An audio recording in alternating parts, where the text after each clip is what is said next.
এখন এই যে লোকাল লোকগুলো তারা মারপিট করলো এদেরকে, মূল বিষয়টা হচ্ছে তারা এই বিদেশিদেরকে সহ্য করতে পারছেন না। এই যে আমি বললাম যে উগ্র জাতীয়তাবাদী চেতনার উন্মেষ ঘটেছে, যে এই লোকগুলো তারা এমনিতেই খারাপ অবস্থার মধ্যে আছে তাদের অর্থনৈতিক ভাবে, সেখানকার মানুষজন। তার মধ্যে যখন এখান থেকে মানুষজন যাচ্ছেন, তখন তাদের কিন্তু স্বার্থের ভাগ বসাচ্ছেন তারা। আমাদের যে ছাত্ররা ওখানে পড়াশোনা করতে থাকে তাদের প্রতি দায়িত্ব তাদের পুলিশ পালন করেনি। তাদের শিক্ষা মন্ত্রণালয় যেসব শিক্ষা প্রতিষ্ঠান এই ছাত্রদেরকে ভর্তি করিয়েছে, সেই শিক্ষা প্রতিষ্ঠানের দায়িত্ব আছে, তারা তাদের সে দায়িত্ব পালন করেনি। এইটা যে একটা উগ্র জাতীয়তাবাদী চেতনার উন্মেষণ থেকেই তাদের স্বার্থে ঘা লাগছে, আঘাত করছে বলে লোকাল মানুষ এদেরকে মারছে, এটা একেবারেই একটি রাজনৈতিক ব্যাপার। শুধুমাত্র ওই উজবেকিস্তান থেকে দূতাবাসের যে রাষ্ট্রদূতকে ওখানে পাঠিয়ে এটা সমাধান হয় না। পলিটিক্যাল অ্যাপ্রোচটা আরো স্ট্রং হওয়া উচিত। এটা গ্রহণ করতে পারি না আমরা, যে আমাদের ছাত্রছাত্রী ওখানে আছে, আপনি host country, it is your responsibility. সেটা হচ্ছে যে আপনারা জানেন আরেকটা খুব দুঃখজনক ঘটনা ঘটেছে কিরগিজস্তানে। সেখানে মিশরের কয়েকজন শিক্ষার্থীর সাথে স্থানীয়দের একটা সংঘর্ষের জেরে বিদেশি শিক্ষার্থীদের উপর হামলা শুরু হয়েছে, এবং এটা সেখানে পাকিস্তান, তারপরে ভারত, বাংলাদেশ এবং মিশর, এই চার দেশের শিক্ষার্থীদেরকেই প্রচন্ড ভাবে তারা হামলা করছে, এবং হোস্টেল এমনকি বাড়ি বাড়ি খুঁজে তারা যে বাড়িগুলির মধ্যে থাকছে সেখান থেকে তাদেরকে বের করে এনে এবং প্রচন্ড ভাবে তাদেরকে আঘাত করা হয়েছে, এবং মানে নির্মম ভাবে অত্যাচার করা হচ্ছে। সো যদিও বাংলাদেশ দূতাবাসের কাছে তেমন তথ্য নেই যে সেই কিরগিজস্তানে কতজন বাংলাদেশি স্টুডেন্ট রয়েছে, ধরা যা মানে ধারণা করা হচ্ছে 600 থেকে 800 মতো স্টুডেন্ট আছে, এবং তারা খুব মানবেতর জীবন যাপন করছে, তারা ভয়ে আছে। তো এমনকি আমি যে কয়েকটা পত্রিকায় পড়লাম, এমনও বলছে যে বাংলাদেশি কয়েকজন খাটের নিচে লুকিয়েছে, 3 দিন 4 দিন ধরে না খেয়ে আছে। সো এইরকম একটা পরিস্থিতিতে আসলে আমাদের সরকারের দ্রুত একটা ব্যবস্থা নেওয়া উচিত বলে আমার মনে হয়েছে। আপনারা কি মনে করেন? আমি সেলিম ভাইয়ের কাছে প্রথমে যাচ্ছি। ঘটনাটার সূত্রপাত হয় আমি যতটুকু দেখেছি পত্রিকা 17 তারিখে কিছু পাকিস্তানি এবং মিশরি ছাত্রদের সাথে লোকাল স্থানীয় লোকজন একটা সংঘর্ষ হয়। তারপরে এটা একটা ভিডিও ভাইরাল ছড়িয়ে পড়ে, ছড়িয়ে পড়ে স্থানীয়রা উত্তেজিত হয়।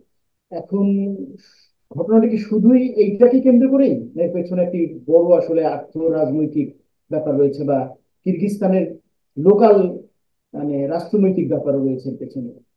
আমরা যদি গত 10-12 বছর বা 15-20 বছরের অভিবাসন জায়গাটাকে দেখি, ইউরোপ এবং আমেরিকা বা অন্যান্য জায়গায়, সেখানে কিন্তু আসলে রাজনীতিতেও এক ধরনের ইয়ে উঠেছে, জাতিবাদী একটা চেতনা, যেটা ট্রাম্প, ইউরোপে ট্রাম্প, ইউরোপে বলি আমেরিকাতে ট্রাম্প বলেছেন অভিবাসীদের বিরুদ্ধে, অভিবাসী শ্রমিকদের তারা আসতে দেবেন না, বা হুম। ইউরোপে এরকমটা হচ্ছে।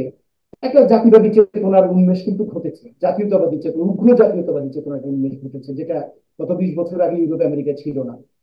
এখন একটা দেশে যখন উগ্র জাতীয়তাবাদী চেতনার উন্মেষ ঘটে রাষ্ট্রীয় ভাবে, তখন সেখানে কিন্তু আসলে অন্য দেশের মানুষ অনিরাপদ হয়ে পড়ে, নিরাপদ থাকে না। হুম। এখানে ঠিক তাই ঘটেছে আসলে।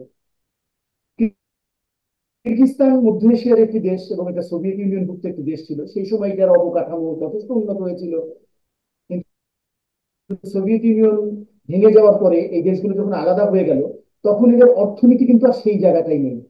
তাদের অর্থনীতি অনেকটা দুর্বল হয়েছে, যদিও অবকাঠামো সাংঘাতিকভাবে উন্নত, কিন্তু রাষ্ট্রীয় অর্থনীতি তাদের ওইভাবে ডেভেলপ করেনি। কারণ তারা পুঁজিতন্ত্রে এসে, পুঁজিবাদী কাঠামোতে এসে এক ধরনের বিপদে পড়েছে তারা। ওইটাও নাই তাদের, এইটাতেও সামাল দিতে পারছে না। এখন সেইখানে আমাদের মতো দেশগুলো থেকে স্টুডেন্টরা যাচ্ছে, কারণ সোভিয়েত সমাজতান্ত্রিক দেশ থাকার সময় তাদের অবকাঠামো, যে বললাম অবকাঠামো, শিক্ষা, স্বাস্থ্য ইত্যাদিতে অনেক উন্নত তারা। শিক্ষায় তো সাংঘাতিকভাবে উন্নত কিরগিজস্তান, এবং সেখানে মেডিকেল, বিশেষ করে মেডিকেল সেক্টরের ছাত্ররা পড়তে যাচ্ছেন। কিন্তু আপনি যেটা বললেন যে মেডিকেল প্রায় 6 থেকে 700 স্টুডেন্ট আছে, এবং সেখানে প্রায় 1000 বাঙালি বাস করেন। তাহলে ছাত্র সংখ্যা যদি আমরা ধরি যে 1200 বা 1500, আর বাদ বাকি হচ্ছে শ্রমিক। আমি আজকে এই আলোচনায় আসার আগে আমি ভিডিও দেখছিলাম যে কিরগিজস্তানে যেতে ভিসা পদ্ধতি কেমন, ওখানে কাজের ইয়া কেমন।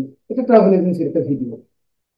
ঘটনা বলছেন এইভাবে যে সেখানে যেতে 3 লাখ থেকে 5 লক্ষ টাকা লাগে কাজ ভেবে, ওয়ার্ক পারমিট নিয়ে যেতে। এটা কিন্তু অপেক্ষাকৃত সহজ বাংলাদেশের মানুষ, কারণ সৌদি আরব যেতেও 6 লাখ টাকা লাগে। এটা একটা বিষয়। এখানে শ্রমিকরা যাচ্ছেন, তাদের কাজ কি? প্রথমত কাজ হচ্ছে তারা করোনার মধ্যে কিরগিজস্তান ইউরোপের সাথে একটা কন্ট্রাক্টে যায় গার্মেন্টস রপ্তানি করতে ইউরোপে। যে কারণে তারা গার্মেন্টস শিল্পের প্রসার ঘটাচ্ছেন। সুতরাং বাংলাদেশ থেকে যারা সুইং মেশিন অপারেট করতে পারেন বা গার্মেন্টসে কাজ করতে পারেন তারা যায়, ফুড ডেলিভারির কাজ আছে সেখানে, এরকম বিভিন্ন কাজ আছে, বা প্লাম্বিং এর কাজ আছে, কনস্ট্রাকশনের কাজ আছে। এই শ্রমিকরা কিন্তু সেখানে গেছেন অবশ্যই সহজে। আর পড়াশোনার ক্ষেত্রে ছাত্ররা গেছে, সেখানে উন্নত ব্যবস্থা আছে, উন্নত কাঠামো আছে, শিক্ষার পদ্ধতি ভালো, এই কারণে তারা যাচ্ছেন।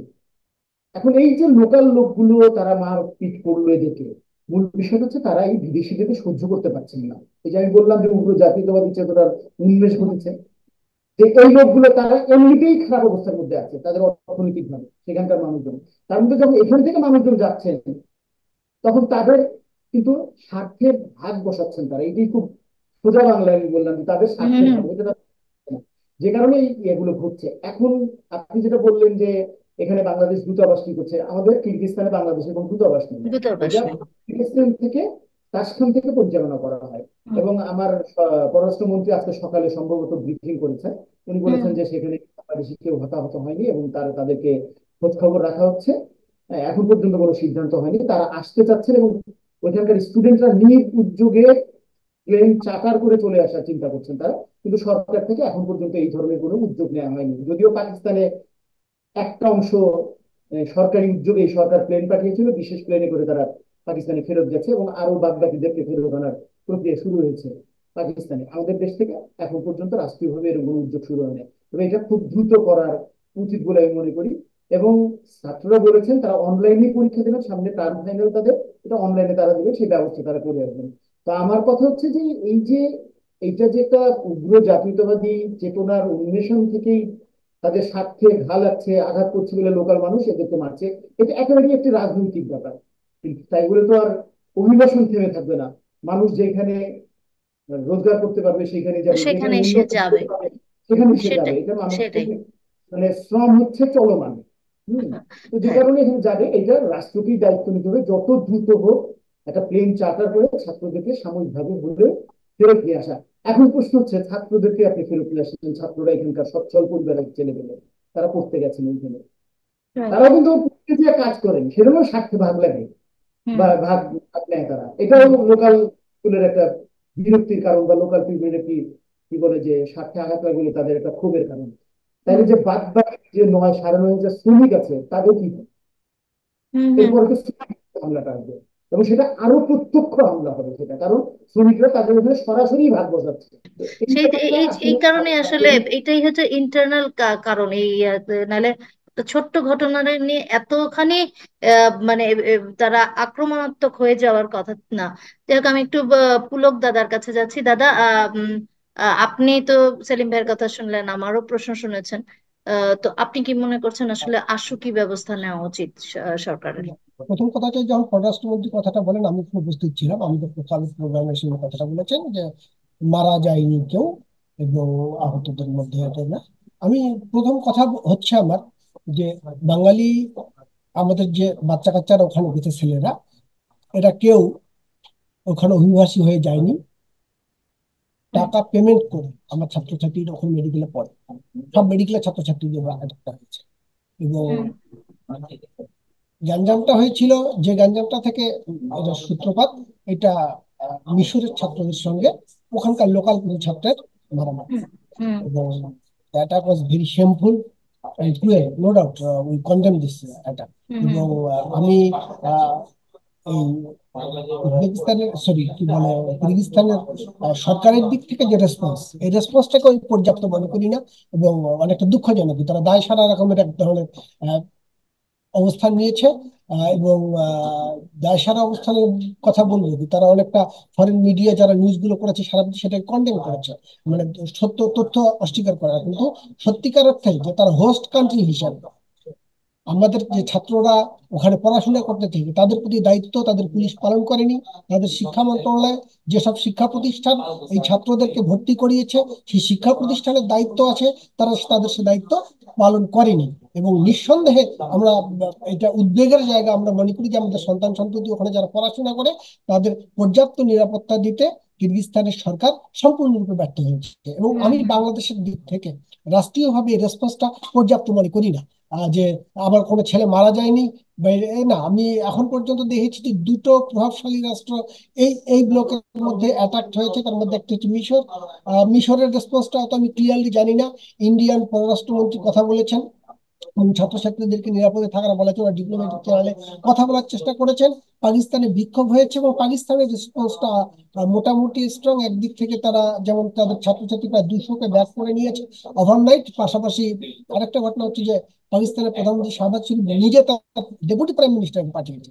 আর বাংলাদেশের এখন পর্যন্ত রেসপন্স হলো যে পাশে যে উজবেকিস্তানের যে রাষ্ট্রদূত আছে, ওই রাষ্ট্রদূতকে নির্দেশ দিয়েছে যে আপনি একটু ওখানে কিরগিজস্তানে যান। যাওয়ার। আমি ঠিক জানি না বিশকেকে যে যাওয়ার। আমাদের ছাত্রদেরকে পর্যাপ্ত নিরাপত্তা দিতে, তাদের চিকিৎসা সহ তাদের যে আমার বুঝতে হবে এরা আমাদের সন্তান, এরা পড়াশোনা করার জন্য গেছে, কেউ ভাসমান হয়ে যায়নি, কেউ অবৈধ ভিসা নিয়ে সেখানে যায়নি, এমন কোনো কোনো কারণই নেই। এইসব ব্যাখ্যার আদৌ কোনো গ্রহণযোগ্যতা নেই। এবং এরা কিরগিজস্তান এমন কোনো ধনী রাষ্ট্র না। ওই আপনার মধ্য ইউরোপ, মধ্য এশিয়ার যেসব দেশ তার মধ্যেও হচ্ছে লোয়েস্ট, মানে কিরগিজস্তানে আমাদের ছেলেরা কেন লেখাপড়া করতে গেছে মেডিকেলে, মেডিকেল শিক্ষাটাতে তুলনামূলক ভাবে ব্যয় কম। মেডিকেলের ছাত্র, মেডিকেলের ছাত্ররা কিন্তু মারামারিও করে না, পড়াশোনা করার ছাত্র। এরা সাধারণত রাস্তায় কোথায় মারামারি হয়েছে, আর সেটা একটা পুরো রেসিস্ট হামলা। এটা একটা রেসিজমের প্রভাব একটা। এবং রাইট। হামলা হয়েছে মিশরের সঙ্গে বিদেশিদের খেদার পিটানো শুরু করেছে। হুম। পুলিশের যে দায়িত্ব, দুঃখজনক ঘটনা হচ্ছে যে 3জন আপনার ফরেনারকে অ্যারেস্ট করার, ছাত্রদেরকে অ্যারেস্ট করার কথা শুনেছি, কিন্তু লোকাল একটা ক্রিমিনালকে অ্যারেস্ট করেনি কিরগিজস্তানের সরকার। হুম। দায় দায়িত্ব আসলে তাদের সরকারের। এবং আমি মনে করি যে স্টেট মেকানিজম তার সকল ইফোর্ট দিয়ে আমাদের ছাত্রদের নিরাপত্তার জন্য যতটুকু করার ততটুকু করা উচিত। শুধুমাত্র ওই উজবেকিস্তান থেকে দূতাবাসের যে রাষ্ট্রদূতকে ওখানে পাঠিয়ে এটা সমাধান হয় না। পলিটিক্যাল অ্যাপ্রোচটা আরো স্ট্রং হওয়া উচিত। এটা রাইট। গ্রহণ করতে পারি না আমরা যে আমাদের ছাত্রছাত্রী ওখানে আছে, আপনি host country, it is your responsibility. আপনি সামগ্রিক দায় দায়িত্ব নেবেন। এটা এটা খেলা কথা না, হাস্যকর কথা না। আপনি ইন্টারনাল কি ক্রাইসিস আছে, ইটস আপ টু ইউ। আমার কোনো অবৈধ অভিবাসী সেখানে যে এই ঘটনা ঘটায়নি, পড়তে গেছে তারা একটাও। হুম। আমার ওখানে মোট 1200 মতো ছাত্রছাত্রীর কথা বিবিসি রিপোর্টও আমি দেখলাম আমাদের আছে। আপনার পার্শ্ববর্তী যেসব দেশের হামলা করেছে সবাই কিন্তু পড়তে গেছে, ছাত্রছাত্রীদের উপর হামলা হচ্ছে। এবং তারা ওখানে যে পড়াশোনাটা করে উইথ পে। আমরা কিরগিজস্তানের ওই শিক্ষা মন্ত্রণালয়ের যেসব প্রতিষ্ঠান এই প্রতিষ্ঠানগুলো চালায়, আমরা তাদেরকে পে করে টাকা দিয়ে লেখাপড়া, প্রাইভেট ইউনিভার্সিটি ম্যাক্সিমাম। হুম। হুম। সুতরাং এটা এভাবে ব্যাখ্যা করার কোনো স্কোপ নাই যে ওদের কি কি ইন্টারনাল ক্রাইসিস আছে। তোমরা যাই হয়ে যাও, কোনো ফরেনারের গায়ে হাত দিতে তোমরা পারো না। রাইট। তারা যেটা করেছে আমাদের ছাত্রছাত্রীদের উপর পরিপূর্ণভাবে অ্যাটাক করেছে, এইটাকে স্ট্রংলি কন্ডেম করা, এর কোনো বিকল্প নেই। এবং সেভাবেই সরকারকে অ্যাপ্রোচ করা দরকার। হুম, আমি আপনার সাথে একমত, আপনাদের দুজনের সাথে একমত যে আসলে মানে আমাদের যে সন্তানরা ওখানে আছে, যা যেই বাবা মারা অসম্ভব উৎকণ্ঠার মধ্যে আছে, যারা তাদের সন্তানদেরকে সেই দেশে পাঠিয়েছে, এই উৎকণ্ঠার মানে লাঘব করার জন্য সরকারকে আসলে স্ট্রং কোনো লবিং করা উচিত। এবং সেই সাথে পররাষ্ট্র মন্ত্রণালয়ের মন্ত্রী যে বলেছেন যে মানে গুরুতর আহত কেউ হয়েছে বলে তার কাছে খবর নেই। এটা তো আসলে কোনো কথা হলো না, আহত হয়নি কিন্তু হতে কতক্ষণ। সো খুবই আমি সরকারের এই আমি বিষয়ে আসলে না না, হয়েছে, দেওয়া উচিত। আহত জি। হয়েছে। সুযোগ করতে চাই, আমি মর্মান্তিক আহাজারি আমরা দেখেছি চাই ভিডিওতে। আমরা একটা এই ছেলে আহত হলেও তাদের রেসপন্সিবিলিটি এটা, সে পড়তে সেটাই। গেছে ওখানে। সেই আমারও সে সেই প্রশ্ন অভিবাসী আছে। হিসেবে যায়নি ওখানে, সেলিম ভাই কিছু তাদের বলছিলেন। দেশে অবৈধ অনুপ্রবেশ করেনি আমাদের ছেলেরা। যে জি। বাংলাদেশ সরকারের রেসপন্সটা এতটাই দায়হীন যে এখন পর্যন্ত আসলে বিশকেক বা হুম। কিরগিজস্তানে কতজন বাংলাদেশি আছেন সেই তথ্য আমাদের কাছে নাই। রাইট।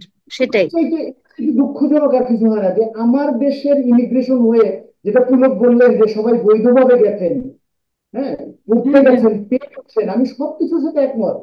কিন্তু আমার দেশ থেকে কতজন শ্রমিক এবং কতজন ছাত্র শিক্ষার্থী সেখানে গেছেন সেই হিসাব আমার রাষ্ট্রের কাছে নাই। এটা রাইট। সেই দুঃখজনক এইটা বিষয়। অত্যন্ত হিসাবে পাই না। দুর্ভাগ্যজনক। এর আগেও আমরা দেখেছি এরকম কোনো ঘটনা ঘটলে আমার দূতাবাস থেকে বলা হবে, আমরা পররাষ্ট্র মন্ত্রণালয় আমরা আসলে সঠিক হিসাবটা জানি না কতজন গেছেন। তাহলে রাইট। রাষ্ট্রের ভূমিকাটা কি এখানে? তো আমি চাইবো যে রাষ্ট্র আসলে আমাদের দেশ থেকে যারাই বিদেশে পড়তে যান কিংবা শ্রমিক হিসেবে যান, তাদের সঠিক পরিসংখ্যানটা থাকতে হবে, তাদের পুরো ডেটাবেস থাকতে হবে, যাতে দ্রুত রেসপন্স করা যায়। রাইট। তো যাই হোক, আমরা এটার জন্য দেখি এটা কি হয়। আগে করতে নিশ্চয়ই হবে। সরকার এই ধরনের ব্যবস্থা নেবে, এটাই আমরা আশা করছি। তো পরবর্তীতে আমরা আবার আলোচনা করব। সে পর্যন্ত আপনারা ভালো থাকুন, সুস্থ থাকুন। আল্লাহ হাফেজ, জীবন আসসালামু সবাইকে আলাইকুম। শুভেচ্ছা। ধন্যবাদ।